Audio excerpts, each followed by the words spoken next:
평안하십니까? 2021년 3월 4일 아침 묵상 시작하겠습니다. 함께 기도합니다. 하나님 아버지, 우리에게 허락하신 이 하루를 주와 동행하며 살기를 원합니다. 하나님께서 주신 그 사명들 감당하며 살기를 원합니다. 그 일을 행할 때에 하나님께서 능력으로 나타나시고 또 그 뜻을 우리에게 보여주시는 그러한 체험들을 하기를 원합니다. 또 하나님의 자녀로 이 세상 살아가며 하나님의 나라를 보기 원하고 경험하길 원합니다. 오늘 하루를 그렇게 우리에게 은혜 베푸시고 우리와 동행하여 주옵소서. 예수 그리스도의 이름으로 기도하옵나이다. 아멘.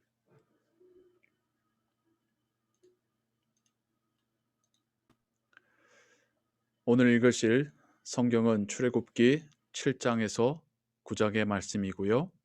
이 시간 함께 읽고 묵상할 하나님 말씀은 출애굽기 7장 1절에서 6절의 말씀입니다. 여호와께서 모세에게 이르시되 볼지어다 내가 너를 바로에게 신같이 되게 하였은즉 네 형 아론은 네 대언자가 되리니 내가 네게 명령한 바를 너는 네 형 아론에게 말하고 그는 바로에게 말하여 그에게 이스라엘 자손을 그 땅에서 내보내게 할지니라.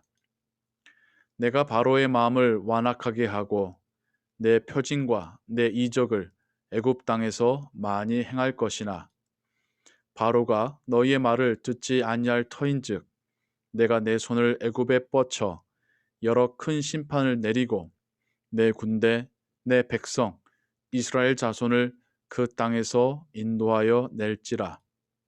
내가 내 손을 애굽 위에 펴서 이스라엘 자손을 그 땅에서 인도하여 낼 때에야 애굽 사람이 나를 여호와인 줄 알리라 하시매 모세와 아론이 여호와께서 자기들에게 명령하신 대로 행하였더라. 이것은 하나님의 말씀입니다.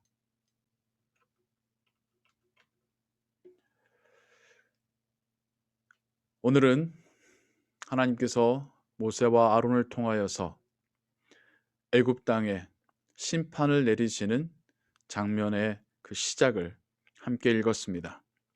하나님께서는 처음 모세를 부르시고 애굽으로 보내실 때에도 그리고 모세를 태어나게 하시기 전부터도 이스라엘 민족의 고통과 그 신음소리를 들으셨다라고 성경이 말하고 있고요.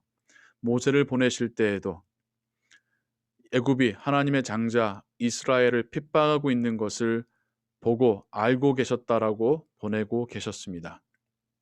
그리고 지금도 다시 한번 모세와 아론을 애굽 왕 바로 앞에 세우시며 그의 마음이 강팍해져서 하나님의 명령을 듣지 않을 것도 아셨고 그래서 하나님께서 친히 애굽의 모든 신들보다도 애굽 사람들이 믿고 의지하는 그 어떤 것보다도 하나님께서 더 크시고 유일하신 하나님이심을 드러내심으로 그 심판이 표징이 되어서 애굽 사람들 더 나아가서 모든 열방이 하나님의 살아계심과 그 위대하심과 또 이스라엘 민족 하나님의 택한 백성이 있음을 보이시겠다라고 선언하고 계십니다. 오늘은 7장, 8장, 9장에 걸쳐서 이야기하고 있는 하나님의 모세를 통한 애굽에 임한 심판의 내용들을 함께 살펴보고자 합니다. 첫 번째 재앙은 하나님께서 모세와 아론으로 바로왕 앞에 서게 하시고 물이 피가 되게 하는 이적을 보이시지요. 나일강뿐만 아니라 모든 물의 근원이 피로 변하는 마실 수 없게 되는 이적입니다. 나일강을 젖줄로 또 그들의 신으로 섬겼던 이스라엘 민족에게는 깜짝 놀랄 그러한 이적이었습니다. 하지만 바로왕의 요술사들도 비슷한 시범을 보입니다. 하지만 그들이 했던 것은 진정으로 변한 것이 아니라 그렇게 보이게끔 했던 사기이고 마술일 뿐이었겠죠. 하나님께서 변하게 하신 것이 진정으로 변한 모습이겠죠. 그래도 바로는 자신의 요술살들도 비슷한 것을 행할 수 있다는 이유로 마음이 변하지 않습니다.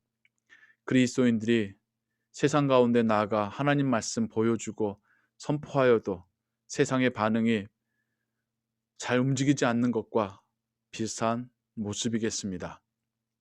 두 번째 재앙은 나일강에서 수많은 개구리떼가 올라와서 애굽 사람들의 가정집으로 들어오는 이야기입니다. 나일강을 신처럼 여겼듯이 또 나일강에 서식하는 개구리도 그들의 신들 중에 하나였습니다. 하지만 하나님께서는 그 개구리마저도 하나님의 뜻대로 다루고 계시는 분이심을 보여주고 계십니다. 하나님은 선하고 깨끗한 것들만 통치하신 하나님이 아니시라 모든 만물이 그분의 말씀에 순종하고 있음을 우리는 이 사건을 통해서 보게 됩니다. 세 번째와 네 번째 재앙, 이와 파리의 재앙입니다.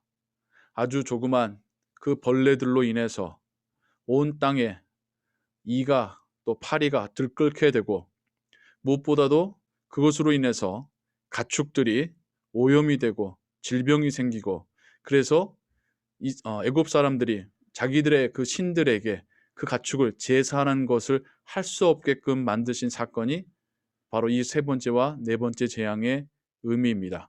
그리고 여기서부터는 술객들도 바로의 마술사들도 더 이상 비슷한 모습의 흉내를 내지 못하지요. 이렇게 하나님은 애굽 사람들이 믿던 이방 신들이 우상들이 페이크임을 아무런 힘이 없음을 드러내십니다. 요술살들도 사단도 하나님이 행하시는 것과 비슷한 것을 흉내낼 수 있지만 하나님처럼 그 힘이 강하고 그 뜻이 강한 것은 아니라는 것입니다. 이것이 사단이 그리스도인을 위협할 수는 있어도 그리스도인들의 생명을 하나님께로부터 빼앗아갈 수 없는 이유입니다. 다섯 번째와 여섯 번째 재앙. 하나님께서는 애굽과 바로 왕에게 악질과 독종의 재앙으로 치셨습니다. 이스라엘의 생축과 애굽의 생축을 구별하셔서 하나님은 애굽의 생축에게만 이러한 재앙이 내리게 하셨습니다. 애굽인들, 심지어 술객들마저도 요술사들마저도 이 독종으로 인하여 고통받게 하셨습니다. 누가 봐도 분명한 하나님 여호와의 역사이며 이스라엘을 보호하시고 애굽을 징벌하시는 하나님의 모습입니다. 그럼에도 불구하고 여전히 바로 왕의 마음은 강팍하여서 이스라엘 민족을 내어보내지 않지요. 그의 강팍한 마음은 결국 애굽 땅에 10가지의 재앙이 모두 내리게 되는 그런 빌미를 제공하게 됩니다. 7번째 재앙, 하나님께서 우박을 내리시는 재앙입니다. 우박과 함께 번개들이 내리는 그러한 재앙으로 애굽 땅에 가축뿐만 아니라 그 종들이 특별히 밭의 소작물들이 모두 상하거나 죽게 됩니다.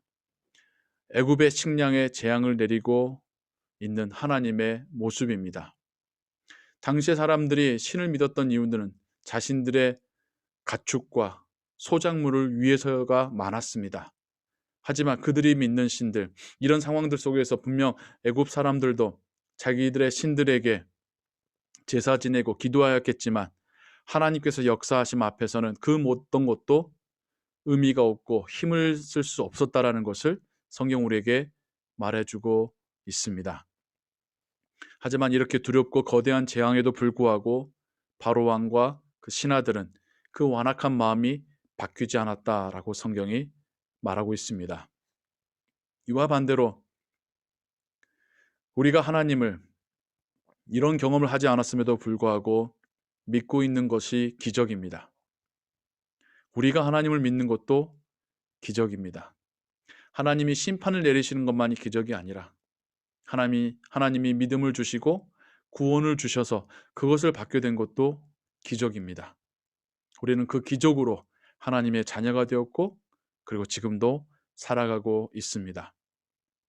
재앙들 속에서 우리는 세상 만물을 통치하시는 하나님을 보았고 또 그 속에서도 하나님의 백성들을 보호하시고 지키시는 하나님을 보았습니다. 오늘의 삶에서도 마찬가지입니다. 하나님께서 주신 그 믿음 붙잡고 살아갈 때에 우리는 하나님의 살아계심과 역사하심을 보게 될 것이고, 하나님의 자녀로 사는 것이 얼마나 감사한 일인지를 경험하게 될 것입니다. 오늘도 우리의 하나님 아버지를 경험하시고 그분에게 찬양 올려드리고 그분과 함께 살아가시는 하루 되시기를 주님의 이름으로 축원합니다. 기도하겠습니다. 하나님 아버지, 애굽에 내려졌던 재앙들을 통하여서 하나님의 그 힘을 보게 됩니다.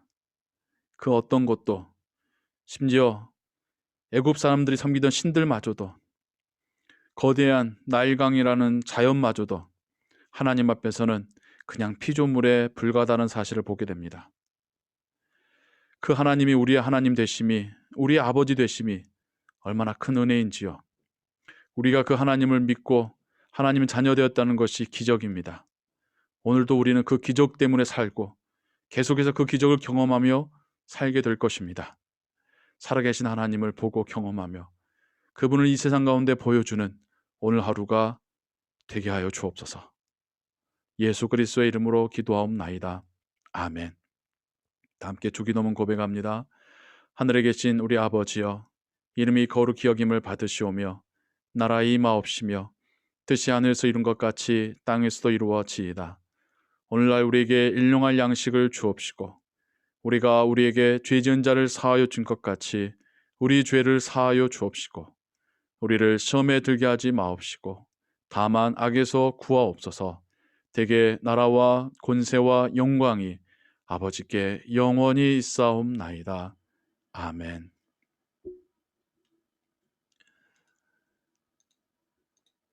기도하시고 또 오늘의 하루의 삶 가운데서도 하나님 주시는 은혜로 살아가시기 바랍니다. 평안한 하루 되십시오.